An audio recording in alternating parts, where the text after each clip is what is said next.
하나님의 말씀은 요한 1서 1장 5절에서 10절입니다. 우리가 그에게서 듣고 너희에게 전하는 소식은 이것이니 곧 하나님은 빛이시라. 그에게는 어둠이 조금도 없으시다는 것이니라.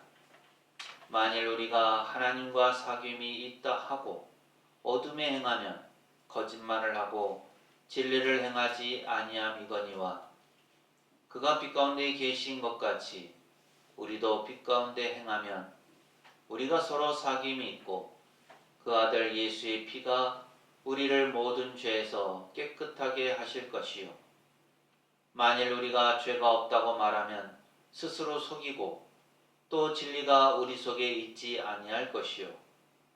만일 우리가 우리 죄를 자백하면 그는 미쁘시고 의로우사 우리 죄를 사하시며 우리를 모든 불의에서 깨끗하게 하실 것이요. 만일 우리가 범죄하지 아니하였다 하면 하나님을 거짓말하는 이로 만드는 것이니 또한 그의 말씀이 우리 속에 있지 아니하니라. 아멘. 오늘도 예배 참여하신 모든 분에게 하나님의 은혜와 평강이 늘 함께 하시기를 바랍니다. 우리가 사순절 기간을 보내고 있는데요. 오늘은 이 요한 1서의 말씀을 가지고 하나님과 사귐이 있는 신앙이라는 내용을 살펴보려고 합니다. 요한 1서는 우리가 아는 것처럼 사도 요한이 기록한 책이에요. 그리고 그 당시에 초대교회에는 하나님의 뜻을 제대로 가르치지 않고 잘못된 가르침을 전하는 이들이 있었습니다. 거짓 교사들이라고 하는데요. 그들 가운데 한 무리가 영지주의가 있었어요. 아마 들어보셨을 겁니다. 선택받은 자에게만 주어지는 영적인 지식 또는 그 지식 위에 형성된 종교 체계를 주장하는 종교 사상이에요. 말이 어렵죠? 쉽게 표현하면 그렇습니다. 하나님께서 영적인 지식을 주어야만 그것이 바른 것이고 그것이 진리이고 그 외의 것들은 하나님의 뜻에 맞지 않다라고 주장하는 거예요. 쉽게 정리를 해보면 영적인 것은 깨끗하고 의롭고 선한 것이고 그 반대가 되는 육적인 것은 더럽고 불결하고 하나님의 뜻과 맞지 않다라고 생각하는 겁니다. 그러다 보니까 이 영지주의자들은 육신에 관해서 두 가지 자세를 취하는 경우들이 많았습니다. 한 가지 자세는 금욕주의예요. 자신의 육체를 계속해서 훈련시키는 겁니다. 내 육체가 깨끗하지 못하고 정결하지 못하고 거룩하지 못하니까 이 육체를 깨끗하게 더 만들고 더 거룩하게 만들고 더 정결하게 만들어야 한다는 거죠. 그렇게 하려면 어떻게 할까요? 제대로 먹지 않게 만들고 또 제대로 살지 못하도록 만들어서 내 육체를 훈련시켜서 깨끗하게 만들어야 한다는 겁니다.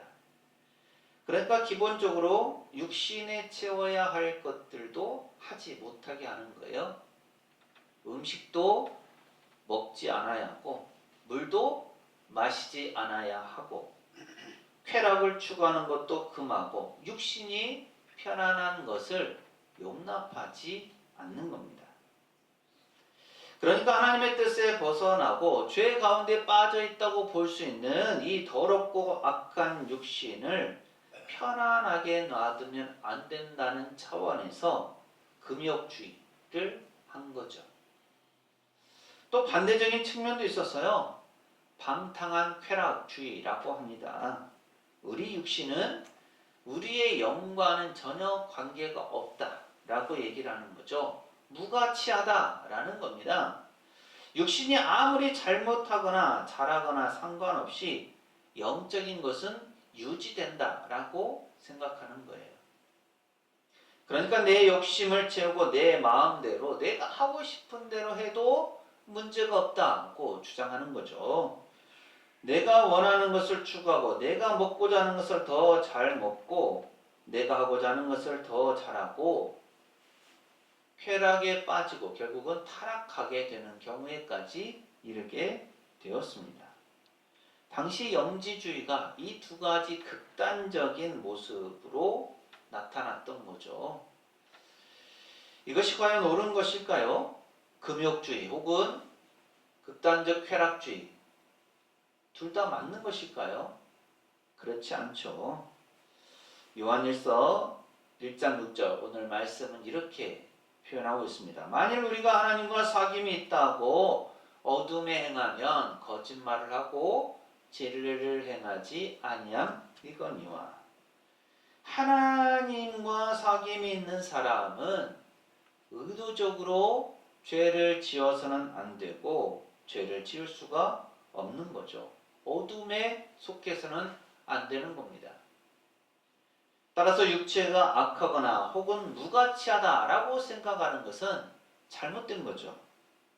하나님께서 우리에게 육신을 주시고 이 육체를 가지고 우리가 이 세상을 살아가도록 하셨는데 영적인 것만 중요하고 그 영적인 것만 하나님께 드려지고 육신의 것은 약하고 악하고 하나님의 버림을 받았다고 하는 것, 이런 이분법적인 생각 자체가 잘못된 것이죠. 그러다 보니까 영지주의를 주장하는 사람들의 그런 모습, 한쪽으로 지나치게 치우친 금욕주의나 또 쾌락주의나 둘 다 하나님의 뜻에 맞지 않는다라는 겁니다. 그래서 사도 요한이 이 요한 1서의 말씀을 가지고 그들을 깨우치고 그들의 잘못된 것들에 영향을 받지 않도록 성도들을 돌보았던 거죠. 우리 앞뒤 좌우에 계신 분들하고 이렇게 한번 인사하실까요? 하나님과 바른 사귐을 가집시다. 하나님과 바른 사귐을 가집시다. 한 번 더 할까요? 서로 사랑하고 용서합시다. 서로 사랑하고 용서합시다. 오늘 우리가 하나님과의 사귐에 대해서 살펴보는 데 있어서 중요한 전제가 있어요. 하나님은 빛이시다 라는 거죠. 요한일서 1장 5절의 말씀 함께 읽습니다. 시작! 우리가 그에게서 듣고 너희에게 전하는 소식은 이것이니 곧 하나님은 빛이시라. 그에게는 어둠이 조금도 없으시다는 것이니라. 아멘. 하나님은 빛이십니다. 하나님께는 어둠이 전혀 없으시죠. 그런데 영지주의자들은 이 내용을 이렇게 보는 거예요. 영적인 것은 선하고 귀하고 아름답고 하나님께 속한 것이고 육적인 것은 악하고 더럽고 추하고 하나님께로부터 멀어진 것이다 는 거죠.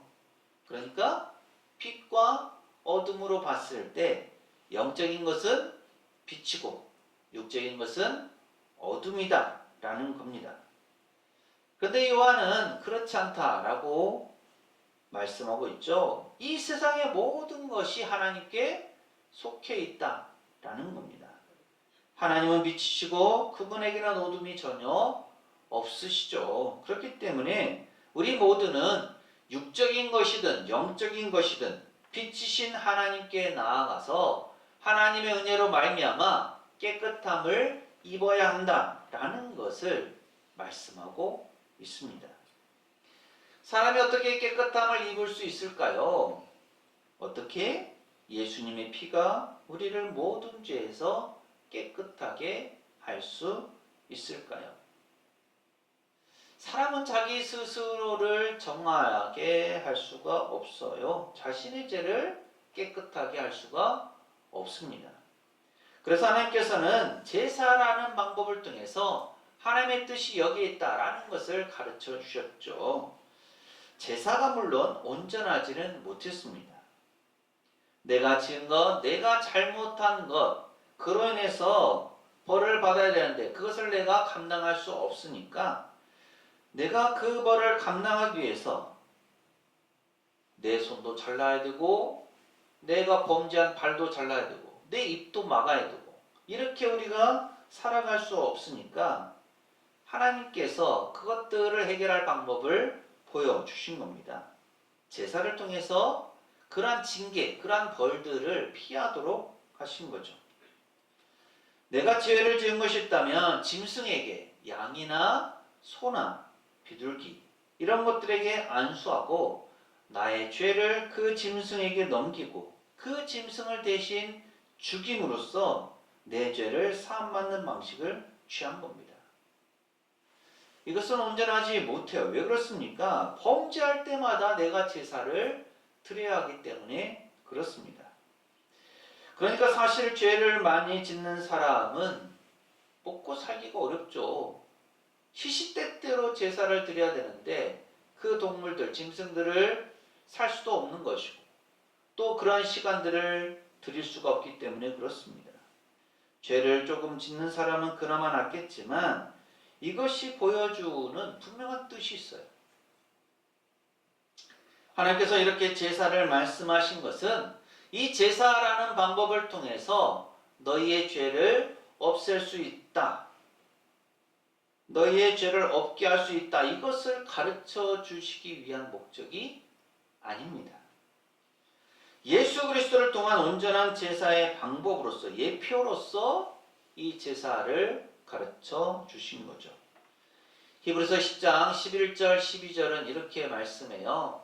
제사장마다 매일 서서 섬기며 자주 같은 제사를 드리되 이 제사는 언제나 죄를 없게 하지 못하거니와 오직 그리스도는 죄를 위하여 한 영원한 제사를 드리시고 하나님 우편에 앉으사라고 말씀하죠. 제사장들이 매일 혹은 자주 드렸던 제사로는 죄를 없게 하지 못합니다. 반면에 예수님은 이 모든 죄를 없애는 한 영원한 제사를 드리신 거죠. 따라서 구약의 모든 제사는 예수님께서 오심으로 말미암아 이루어질 완전하고도 영원한 한 번의 제사를 위한 예시와 같은 거예요. 그러니까 이런 제사의 방법들을 통해서 하나님께서 우리가 죄를 없애기를 원하시는구나. 하나님께 우리가 나아가기 위해서는 우리의 죄를 없애야만 되는구나. 이 방법은 내가 스스로 할 수가 없으니까 이 제물을 통해서라도 내가 죄를 없애고 하나님께 나아가야겠구나. 이런 것들을 깨우쳐 주셨던 거죠. 그런데 이런 제사들이 시간이 지나면서 점점 형식적이로 반복적이게 되니까 사람이 거기에 익숙해지고 절실함이나 간절함은 사라지고 거기에 온전히 동화되지 못하는 모습, 형식적인 제사에 그치고 요식적인 행위에 그치고 맙니다.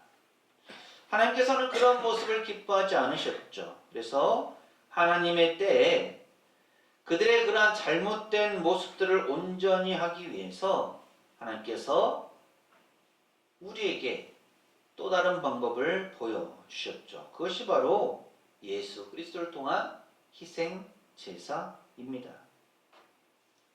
예수님은 죄가 없으시지만 죄가 없으시기에 벌을 받는 것도 또 자신의 몸을 희생할 필요도 없으시지만 인류의 죄를 대속하시기 위해서 자신의 생명을 내어 주심으로 하나님의 뜻을 이루셨던 겁니다.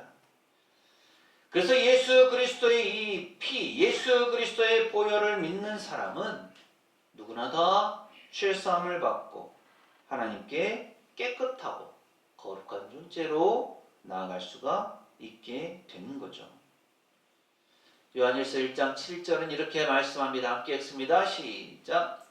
그가 빛 가운데 계신 것 같이 우리도 빛 가운데 행하면 우리가 서로 사귐이 있고 그 아들 예수의 피가 우리를 모든 죄에서 깨끗하게 하실 것이요. 아멘.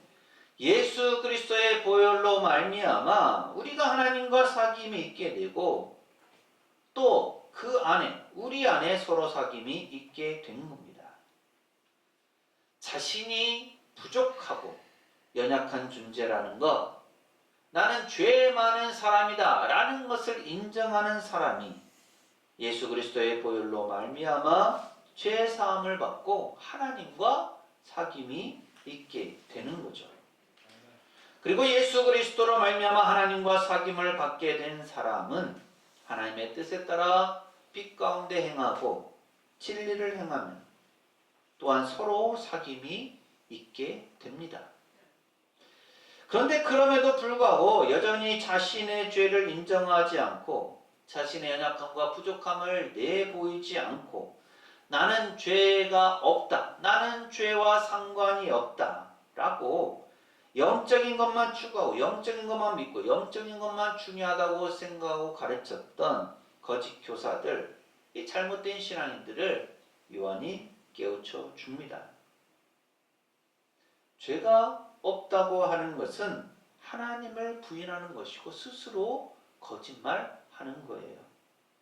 하나님은 분명히 모든 사람에게 죄가 있다라고 말씀하셨고 그 죄를 없애기 위해서 예수 그리스도를 보내주시고 예수 그리스도께서 보혈을 흘려주셨는데 죄가 없다고 하는 것은 결국 하나님의 이 말씀을 믿지 않는 것이고 예수 그리스도를 통한 보혈의 은혜도 믿지 않는 것이죠.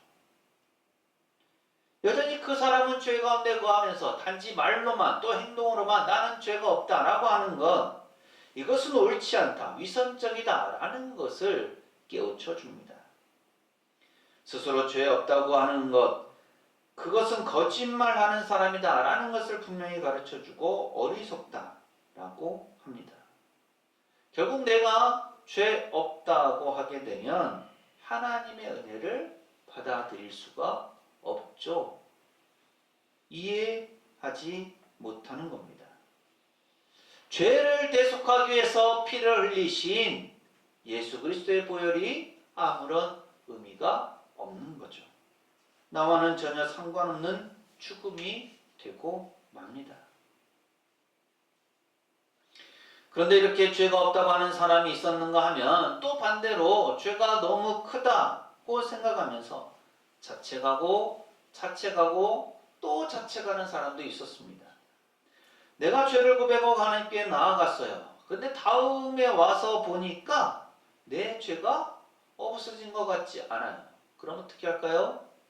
또 죄를 고백하고 하나님의 용서를 구합니다. 자책하고 돌아갑니다. 그리고 또 다음에 와서 여전히 자책하고 회개하는 거예요. 자신의 죄에 대한 책임감을 너무나도 크게 느낀 나머지 계속해서 반복해서 죄를 고백하고 또 자책하고 회개하는 모습이 있었다라는 겁니다. 이것은 예수 그리스도의 보혈의 공로를 온전히 믿지 못하는 사람이죠.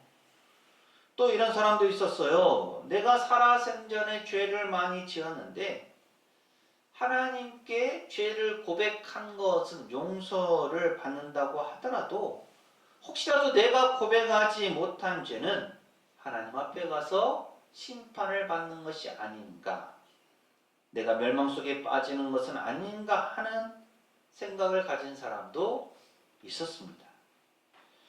그래서 우리가 기도 시간에 보면 이렇게 기도하기도 하죠. 하나님, 제가 알고 지은 죄는 물론이거니와 혹시라도 알지 못하고 지은 죄가 있으면 하나님 용서해 주세요 라고 기도를 합니다.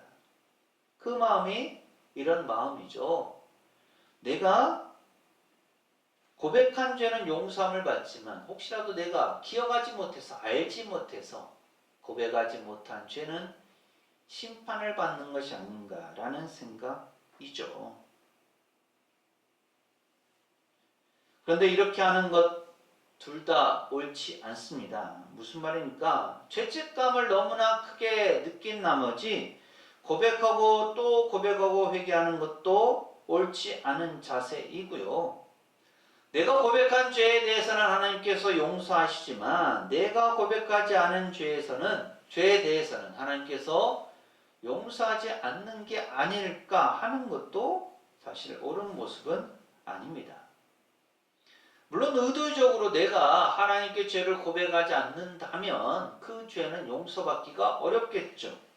하지만 내가 기억하지 못하는, 고백하지 못한 죄, 내가 알지 못하는 죄까지도 하나님께서 심판대에 올려놓으시는 것 아닌가 하는 것은 예수 그리스도의 보혈의 공로를 온전히 의지하지 않는 모습입니다. 우리가 예수 그리스도의 보혈의 공로를 의지한다라는 것은 하나님께서 근본적으로 우리를 사랑하시고 우리를 용서하기 원하신다라는 것이고 우리의 죄를 속하기 위해서 예수 그리스도를 보내셨다라는 거죠. 그리고 예수님을 믿는 사람은 그 보혈의 공로를 의지하는 사람은 누구나 다 무슨 죄든지 과거와 현재와 미래의 죄가 용서받는다라는 것을 전제로 하고 있는 거죠. 그렇기 때문에 우리가 죄를 고백하고 하나님께 나아갔을 때 하나님께서 우리를 받아주시고 우리의 죄를 사해 주시는 겁니다. 하지만 그럼에도 불구하고 우리가 죄를 또 날마다 시시때때로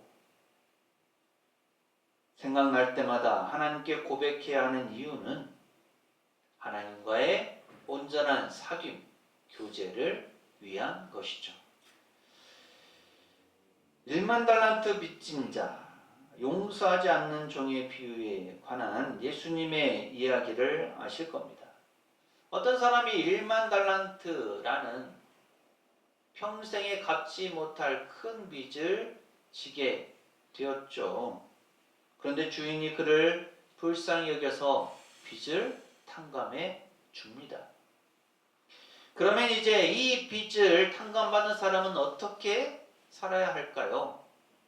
주인이 베푼 그 은혜에 감사하면서 자유를 누리면서 최선을 다해 살아가야겠죠. 그런데 그가 가는 길에 자신에게 100데나리온을 빚진 동료를 만납니다. 어떻게 할까요? 자신이 그 많은 돈을 탕감받았음을 감사한다면 또 그 빚을 탕감해준 주인의 마음을 안다면 주인의 모습 그리고 그 주인의 마음을 본받아서 100데나리온을 빚진 동료의 빚을 탕감해 주어야만 맞겠죠. 그런데 어떻게 합니까? 100데나리온을 갚으라고 하면서 그 동료를 옥에 가두고 맙니다. 나중에 주인이 이 사실을 알게 되고 어떻게 합니까? 1만 달란트를 빚진 자를 다시 불러다가 책망하고 빚을 갚을 때까지 옥에 가두라고 명령하죠. 마태복음 18장 33절은 이렇게 말씀합니다. 함께 읽습니다. 시작. 내가 너를 불쌍히 여김과 같이 너도 네 동료를 불쌍히 여김이 마땅하지 아니하냐 하고 아멘. 뭐가 문제일까요? 빚을 다 탕감받았다고 해서 내가 자유함을 누리면서 내 마음대로 살아서는 안 된다라는 겁니다. 그 빚을 탕감해준 주인의 마음을 헤아리고 주인의 뜻대로 용서하고 사랑하면서 살아야 하는 거죠. 그리고 더 이상 빚을 지지 않도록 성실하게 최선을 다해서 살아가야 하는 겁니다. 하나님은 말씀드린 것처럼 거룩하신 분입니다. 빛이시죠. 선하신 분이세요. 그래서 용서함 받은 우리가 그 하나님, 빛이신 그 하나님께 나아가기 위해서는 우리가 더 깨끗해야 하고 더 정결해야 하고 더 거룩해야 하는 겁니다.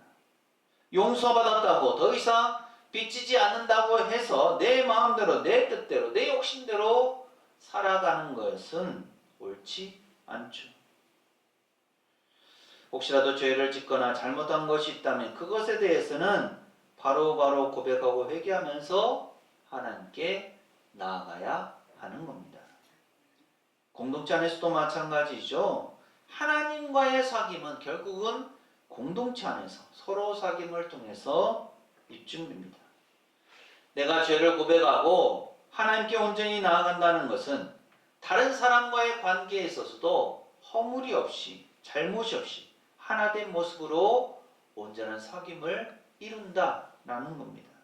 서로 사랑하고 하는 거죠. 그런 모습을 통해서 우리가 하나님과의 사귐이 있다는 것을 나타내고 확인하고 보여주게 되는 겁니다. 그렇기 때문에 하나님과의 사귐에 있어서는 사실 우리 안의 사귐 교제가 그만큼 중요합니다. 그리고 이 사귐을, 이 교제를 온전히 이루기 위해서는 나는 부족하다, 나는 연약하다, 나는 죄를 짓는 사람이다 라는 인식을 가지는 것이 필요합니다. 나는 깨끗하고 나는 정결하고 나는 아무런 죄가 없다고 하면 다른 사람에 대해서 비판적인 자세를 취하기가 쉽죠.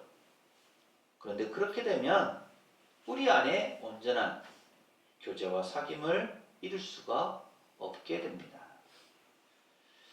우리가 사순절을 지나고 있는데요. 이 사순절 기간 오늘 말씀에 있는 것처럼 우리 자신이 죄인임을 고백하고 공동체를 섬기고 하나님 앞에 겸손하게 자신의 죄를 늘 고백하면서 나아갈 수 있기를 바랍니다. 아멘. 자기 스스로 죄가 없다고 믿는 자기 모순, 어리석음에 빠지지 않고 빛이신 하나님 앞에서 자신의 죄를 인정하고 자신의 삶을 늘 하나님의 말씀에 비추어 보시기를 바랍니다. 아멘. 그래서 날마다 겸손하게 하나님께 나아감으로 예수님의 은혜로 깨끗함을 얻고 빛 가운데 걸어감으로 하나님과 온전한 사귐을 이루어가는 우리 모두가 되시기를 간절히 소망합니다. 아멘. 기도합니다. 죄가 없다고 하는 사람은 하나님의 말씀을 믿지 않는 사람이고 예수 그리스도의 보혈의 공로를 받아들이지 못하는 사람입니다. 아버지 하나님, 저희의 모든 죄를 깨끗하게 하시는 예수 그리스도의 보혈을 힘입어서 의로운 존재가 되었음에 감사드립니다. 아멘. 하지만 그럼에도 불구하고 여전히 저희의 삶 속에서 짓는 잘못된 생각들, 잘못된 마음들, 잘못된 행동들, 잘못된 말들이 있음을 주님 앞에 고백합니다. 저희의 죄와 허물을 용서하여 주시고 새롭게 하시는 하나님의 은혜로 주님 앞에 더 가까이 나아가게 하옵소서. 아멘. 또한 하나님과 바른 관계를 맺는 사귐 있는 신앙인으로 다른 사람과의 사귐을 통해서 온전한 하나님의 뜻을 이루어가게 하옵소서. 아멘. 예수님 이름으로 기도합니다. 아멘. 아멘. 하나님과 사귐이 있는 사람은 빛 가운데로 행합니다. 또한 형제 자매를 서로 사랑하고 용서함으로 하나님의 뜻을 이루어갑니다. 아멘. 사랑하는 새성교회 교우 여러분, 이 말씀을 가슴에 새기고 세상으로 나가십시오. 하나님께서 우리와 함께 하십니다. 지금은 우리 주님 예수 그리스도의 은혜와 아버지 하나님의 무한하신 사랑하심과 보혜사 성령님의 충만 교통하심이 하나님과의 온전한 사귐으로 빛 가운데 행하면서 서로 사랑하고 용서하기를 소망하는 새성교회 모든 교우들의 삶과 가정과 생업과 사역 위에 이 한 주간의 모든 생활 가운데 오늘 예배에 참여한 이들과 우리 교회 위에 영원토록 함께 하시기를 간절히 축원하옵나이다. 아멘. 아멘.